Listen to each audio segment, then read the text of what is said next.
Well, ladies and gentlemen, members of the media, distinguished guests, and of course, representatives of the teams, my name is Tucker Thompson, and it is my great pleasure to welcome you to the official press conference of the Louis Vuitton America's Cup World Series Gothenburg. Now, the points scored on this series count towards the Louis Vuitton America's Cup qualifiers in Bermuda in 2017. This event here in Sweden marks the second event on this global tour of the 35th America's Cup cycle, and it offers the teams a chance to get more points on the leaderboard after what was very literally a stormy start in Portsmouth in Great Britain last month. Here's a look at how that race went down.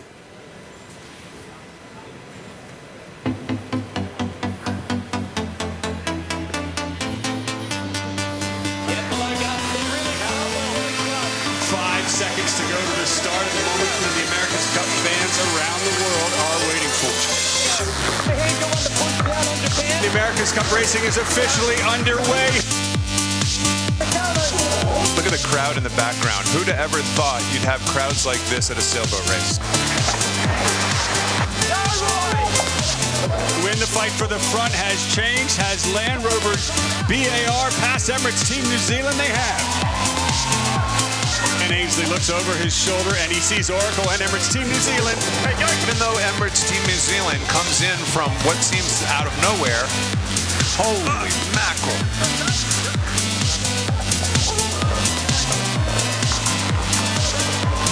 They have done it, winning race number 1 of the Louis Vuitton America's Cup World Series.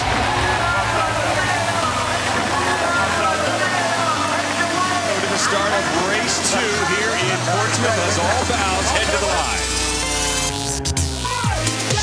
Close to a collision on board.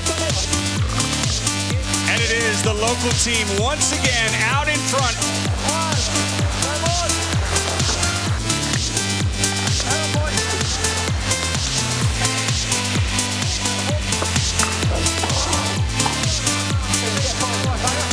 The British have yet to win the America's Cup. The Kiwis have, and they've got their sights set on it again, leading. It will be Emirates Team New Zealand and crew taking race number 2. Good job, Bob.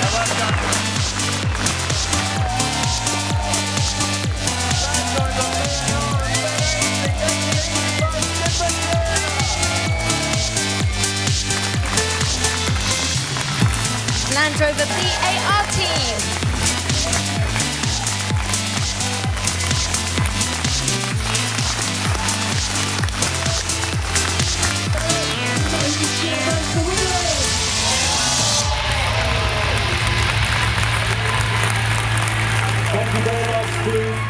Well, as we saw on the one day that we did get racing in Portsmouth, Land Rover BAR scored a 1 and a 2, putting them on top of the leaderboard overall, much to the delight of the hometown fans in Great Britain. And speaking of hometown, we're here in Gothenburg, Sweden, the home of Artemis Racing.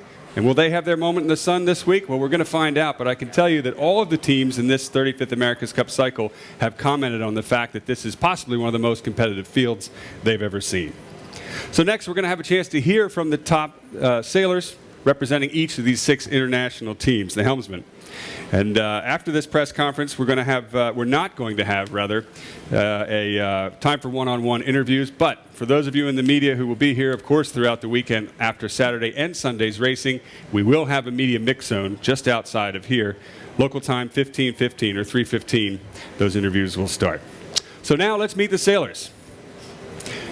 First, please welcome, representing the hometown team, Artemis Racing from Sweden, 4-time 49er world champion, 2-time Moth world champion, and an Olympic gold medalist, Nathan Outeridge, the skipper of Artemis Racing.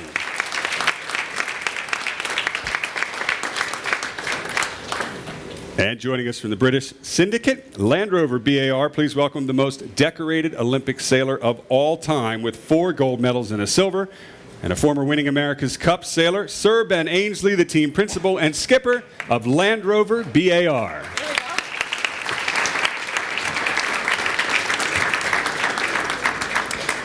Representing Emirates Team New Zealand, please welcome 15-time world champion and former America's Cup winning coach, Glenn Ashby, the skipper of Emirates Team New Zealand. Representing Groupama Team France, please welcome multiple world champion, the winner of the Route de Rome, 3-time winner of the Transat Jacques Vabre, and a former America's Cup winning coach, Frank Camas, the skipper of Groupama Team France. Representing SoftBank Team Japan, please welcome former match racing world champion, 2-time Louis Vuitton Cup winner, and former America's Cup winner, now sailing in his 6th America's Cup, Dean Barker, the CEO and skipper, SoftBank Team Japan. And finally, representing the Defender, Oracle Team USA, please welcome a multiple world champion, the youngest helmsman to have ever won the America's Cup, and the man at the helm of Oracle Team USA's dramatic comeback in San Francisco in 2013. Now in his 6th Cup, Jimmy Spithill, the skipper and helmsman of Oracle Team USA.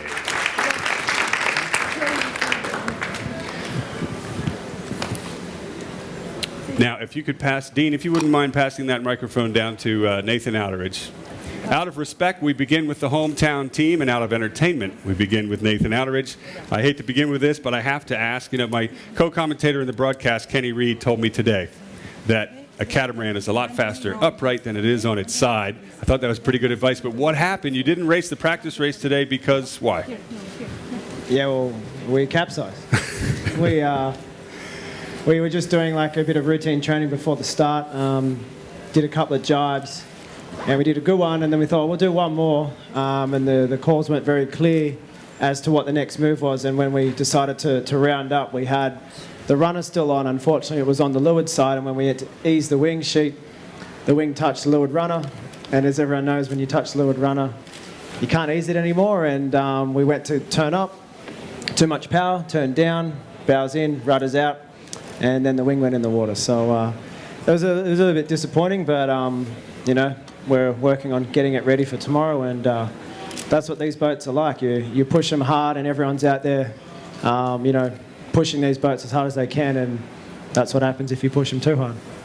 Nathan, what goes through your mind, and the crews as well, when you're at the point of no return there, and you know you're going to get wet? You're just looking for a spot to hold on to. I went straight for the hiking strap. A few of us found bits and a few of us missed bits and fell in the water, but everyone's safe and well, and we're looking forward to tomorrow. Well, now speaking of tomorrow, race number 1 here at Louis Vuitton America's Cup World Series in Gothenburg.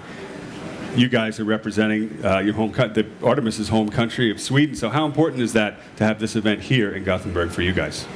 Yeah, it's great. We're really excited to be here. We did a bit of sailing in Stockholm a couple of weeks ago at the KSSS, our home yacht club, and we're now here in Gothenburg ready to compete. And I think the weather's been a bit wet throughout the week, but we're going to guarantee it'll be sunny over the weekend, and we'll get some good racing in. And we're really excited to put on a good show and to more importantly put on a good performance. Well, good luck, Nathan. We're going to come back to you in a minute. I'm going to bounce back around, but we're going to move to the gentleman to your right, who also knows a thing or two about hometown support. Ben Ainsley, how important was it for you and Land Rover BAR to have a groundswell of support from the British fans? Well, we were really blown away by the amount of people that turned out to support the event in Portsmouth. It was incredible for us as the home team, and to come away with a win on home waters meant a lot to us. And now here to see the effort that's gone into the event here in Gothenburg. Big thank you to all the event organisers here, and from what we've seen on the practice racing today, we're in for a great event. Thank you, Ben. And just to your right is Glenn Aspey, Emirates Team New Zealand. And Glenn, you guys didn't sail today. What happened there? Yeah, unfortunately we had a little breakage today with the under-rigging of the boat, so the call was made to get the boat back to the mooring. Very, very disappointing, because we all love sailing these boats in good conditions, and there was some certainly high speed, flat water, fantastic conditions out there today. So pretty disappointing for myself personally. But tomorrow, conditions are looking fantastic, as they are for the whole weekend. So thoroughly looking forward to the racing tomorrow and getting stuck into it with these boys beside me. Well, we're looking forward to seeing Emirates Team New Zealand back on the water. And one thing that you guys, I thought personally, made very exciting for the rest of us fans that were watching was that leeward mark in Portsmouth, race number 2, where you guys almost collided with Oracle Team USA. Tell us what happened from your perspective there. Yeah, well, there's a little bit of a change of underwear needed after crossing the finish line there, but no, look, it's some great close encounters, and I think at the time we thought we could go around either gate, but I think Jimmy was pretty content on going around the left one, and no, just lucky that both the boys on the handlebars did a great job not to scratch any of the paintwork. Thank you, Glenn. We're also going to come back to you, and for those of you that took note, Emirates Team New Zealand is looking for an underwear sponsor. Moving to Jimmy Spithill. Jimmy, let's get your take on that leeward mark rounding. Yeah, you hear me? Yeah. Yeah, no, it was good fun, really. I think Glenn wasn't clear on the rules, so we were just trying to teach him a lesson, and I think it was pretty clear after that. And there was no penalty, though, either way, right? No, there was no penalty. We were both there was a bit of screaming and yelling and a bit of protesting, but we sort of both came out clean. But, that's the type of racing here. It really is close. It's, at times the boats get very, very close, and it just never stops, the whole way to the finish. I'm glad you mentioned screaming and yelling, because my next question for you was about the start of race number 2 with Frank Camas. And I don't know how to say bad words in French, but I think there may have been a few uttered. Can you tell us what happened in that pre-start? Yeah, well, look, I mean, it's as you see out there, the guys, we're trying to fight for every little inch we can, and on every boat. So you're really pushing hard, and Frank and ourselves, we got tangled up on the start line, and we were offering some words of encouragement to get going, and so yeah, it was all good. Look, we go as hard as we can on the water. But, Frank and I won an America's Cup together, so, we're good mates and we get along well, have a good relationship. But, yeah, on the water, there's no, you don't pull any punches, but back ashore, we're all good. Thank you, Jimmy. And Frank, could we get your perspective, the alternate perspective of that start in race 2? Well, it was nothing personal against Jimmy. we had other vision on board than he has, but we discussed after by mail, so it was okay. And Frank, wasn't there a penalty given after that incident? Huh? Who got the penalty there? For sure, this guy. Well, you guys in the practice race today you stayed away from each other, I noticed, which was good. But we hope you mix it up again when the real racing begins tomorrow. And Frank, we're also going to come back to you in a moment. And now I'd like to move to Dean Barker. As the newest team to join the fleet, SoftBank Team Japan is still in a building phase. Give us an update on some of the advancements you guys have made and what we can expect on the water this week. Well, we've got a few more people now, which is good. We're sort of going in the right direction there, and yeah, it's good to be back out racing. This is the only boat we've got at the moment to train in, and it's unfortunately it's limited time at these events, but like the guys have said, the sailing that we've had out there on the waters, particularly today, was just was something pretty cool. So flat water and good breeze, it's a lot of fun in these things. Thank you, Dean. And back to your left, Frank, I wanted to ask you about what you guys expect to do differently from Portsmouth to here in Gothenburg. Unfortunately, we didn't have time to train because the boat are in the containers. Also, we have a lot of work, like everybody on the foils. So it's impossible to train, and this is our problem, because we did only 5 days of training in Portsmouth. And yesterday and today was very good because it was windy, but it was also the first time for us. So we are still in a learning process. But interesting, exciting. It looked like in Portsmouth, your first race was rough. Your second race, you were up with the top bunch and finished third. So if you keep that trend up, it looks like you're going to do very well. Too easy. I'm not sure. How do you say good luck in French? Bonne chance. Bonne chance this weekend, my friend. Thank you. Merci. And then back to Glenn Ashby. Some say that Emirates Team New Zealand has found the perfect combination of experience and youth. You've got Ray Davies calling tactics. He's the oldest member, I believe, on your boat. And the youngest member is Peter Burling at the helm. How does that mix work? Yeah, well, I mean, it works pretty well. Obviously, Ray's got a huge amount of experience, over the years sailing a lot of different boats, and Pete's obviously quite handy on sailing small boats, high performance dinghies. So, combining, I guess, their knowledge and their experience is a challenge. Obviously, time is of the essence. We haven't had a huge amount of time on the water, obviously, all together sailing as a group. But at the end of the day, our main focus is in about 2 years' time. So this next couple of years is really going to be, putting all those pieces together and fostering those relationships going forward in the communication channels. And as I think, all the other teams here, we're really enjoying sailing these boats. And I think hopefully if we can build from our solid result in Portsmouth, that'll be the goal for here for sure. All right, thank you, Glenn. And Ben, speaking of Portsmouth, you guys obviously won that event. What do you think was the key to your success there? And do you feel a bit now like you guys are marked men here in Gothenburg? I guess for all of the teams, it was the first time we raced in 2 years, so a little bit of an unknown. The first time we raced this style of 45F, as we're now calling them. Our sailing coach and sailing team manager did a really good job getting us prepared for the event. I think that put us in good stead, and we were able to get it right on the Saturday, but we all saw how close the racing is, and one little mistake can make a huge difference.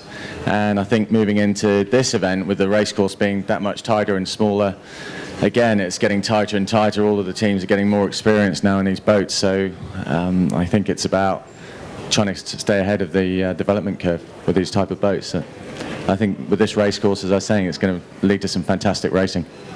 Thank you, Ben. And someone who knows Ben's sailing style very well, Jimmy Spithill, you guys won the America's Cup together last time. Now you're sailing against each other, effectively as rivals. What is that like? Oh, it's great. I mean, it's always good to be pushed and go up against the best. And, we've got the best guys sitting up here. And, yeah, Ben and I have sort of gone head-to-head. We did that the campaign, really, as sort of helming both 72s and then ultimately working together. But yeah, look, I'd speak for all of us. I think we love competition. We love, being pushed hard, and that's what we're going to get this weekend. Terrific. Thank you, Jimmy. And finally, Dean, you are one of the few people on this stage who have won the America's Cup. What would that feel like to win for Japan? Well, it'd be pretty cool to come into a brand new team with limited time and put on a strong enough showing to be able to to go on and win the cup. But it's a huge job or road ahead to even get to that opportunity. We obviously have to get through a Louis Vuitton Challenger selection series up against some very, very strong teams, and we know that we've got to first of all put a team together and then learn how to sail these boats well, and it's something that we're all very excited about. We've got a good group of people already, and still looking to build on that for the next couple of years. Thank you, Dean. And Nathan, you guys had a rough start in Portsmouth and obviously a similarly difficult day today. What are you and the team going to do differently to jump back up to the front of the fleet? Yeah, well, we obviously did have a tough 2 races in Portsmouth. And to be honest, we were sailing really well in the lead up to that, and I think the thing that caught us out a lot was handling the Code Zero, where we hadn't done much training with that. And here I don't think anyone's hosted a Code Zero yet either, so I think it's going to happen on the weekend, and we spent a bit of time watching and analysing how to handle the boats better. And yesterday we ran a few races with the other teams, focusing a lot on starting and getting to the bottom mark. And we've mixed a few things up with the guys on board, got our communication working a lot better. We've probably spent the best part of a year and a half focusing on developing a boat for the America's Cup, and got to Portsmouth not really focusing on the racing. And that's what happens. You come up against the best teams in the world who are all there to race, and you got to switch gears. So we've shifted things a bit within the team, and everyone's really focused on the result here and getting out and racing well. And it was going really well for us yesterday, and unfortunately we didn't get to line up with anyone today. But I don't think that's going to slow us down. What happened today, we'll be ready to go tomorrow. You mentioned a good point, Nathan. The end game is 2 years away from now. Of course, the America's Cup match in 2017 in Bermuda. So good luck to you and your team looking towards that. And now I'd like to open it up to the audience and members of the media for your questions.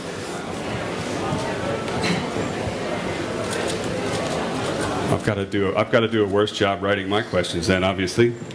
So, is anybody? I know we've got a few. Anybody know any jokes? Just wondering. Well, we'll go around once. Going once. Any questions? Yes, sir. Thank you. How do you feel about racing against the... Yeah, sure. Mr. Ainsley, how do you feel about racing against your former teammate? Do you regard it as an advantage or disadvantage, knowing what Mr. Spithill is doing on the boat? I think it's an advantage having sailed with Jimmy and the rest of the Oracle guys, knowing their strengths, their weaknesses. Certainly they have a lot of strengths. It's good to know what they are, know what you're going up against. I'd much rather have been on the inside and now trying to beat those guys from the outside than not having had that experience at all.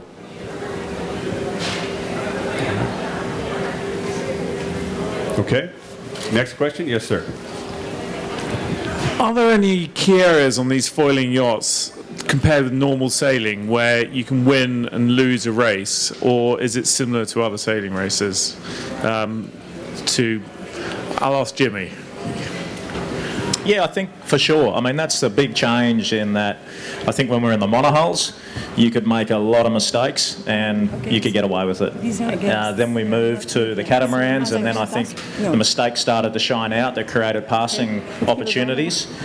But now we've gone to foiling, you make a mistake and it's obvious. It can be, a capsize like we saw today, it can be a pass, or it's just so dramatic. And that's what I think makes for such a great spectacle out there and makes it work so well on TV, but also for all the guys and the athletes on board, it's just so hard to get it all right, and you're just trying to make as few mistakes as possible, but it just changes so quick. In the blink of an eye, something changes, someone does something on the course, and you've got to adapt and you've got to deal with it. And so it's when you do get it right or you're able to win a race, it's very, very rewarding.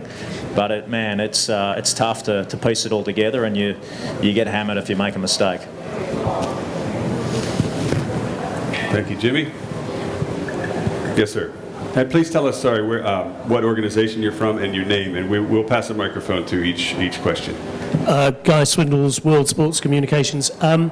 It was really to whoever, particularly the teams who haven't had the time to practice perhaps as others, how do you prepare after Portsmouth for something like this when you haven't got a boat? What do you do? Dean or Frank? Actually, we sail on other classes. For example, my tactician, Arnaud Psarofagis, was on the GC32 and also on the Extreme 40 series. Myself, I did NACRA 17, C class also between Portsmouth and now. So it's a similar boat because, for example, on the C class we can fly and it's with a wing sail, but for sure we can work together with the team, and it's a problem. So we wait the winter to have the opportunity to use the boat, and during a long time.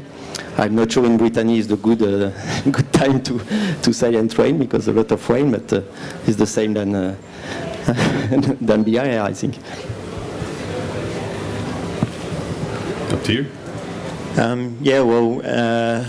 We spend our time organising health insurance, work permits, and all the other fun things in Bermuda. But no, it's we're in the process of relocating a lot of our people that have started with the team, and it's just sort of getting our act together there. But yeah, after the Bermuda event, we'll get a lot more time to get into the sailing. So it's really learning what we can now, making the most of the practice we get at these events, learning during the events. We obviously review the footage from the previous one and see what we can really work on and improve each day when we're out there. Good question. Thank you, Guy. Okay, next question. Anybody? Yes, ma'am. Tatjana Poconi, German News Agency. To the Olympic sailors on stage, do you find it rather easy, or is it difficult to combine your Olympic activities with the America's Cup? It keeps you busy, that's for sure. I basically went straight to Rio after Portsmouth and then arrived here on Monday. So you don't get many days off, but what it allows you to do is to continue racing against the best Olympic sailors in the world. A lot of the teams up here don't get a chance to do much racing, as Ben was saying earlier. They hadn't done any racing really until Portsmouth, but we all know Giles Scott has been doing the fins for the last 2 years and performing well. So, you know, that's how the teams keep, you know, their racing skills up there. And, you know, for me personally, it keeps me busy, but it keeps you mentally thinking about the racing all the time. I think the hardest challenge is keeping everyone on board in the same mindset when you get to regattas. Thank you, Nathan. Any final questions? Okay, well, thank you very much. We're going to have a photo call with the 6 sailors. If you guys wouldn't mind standing.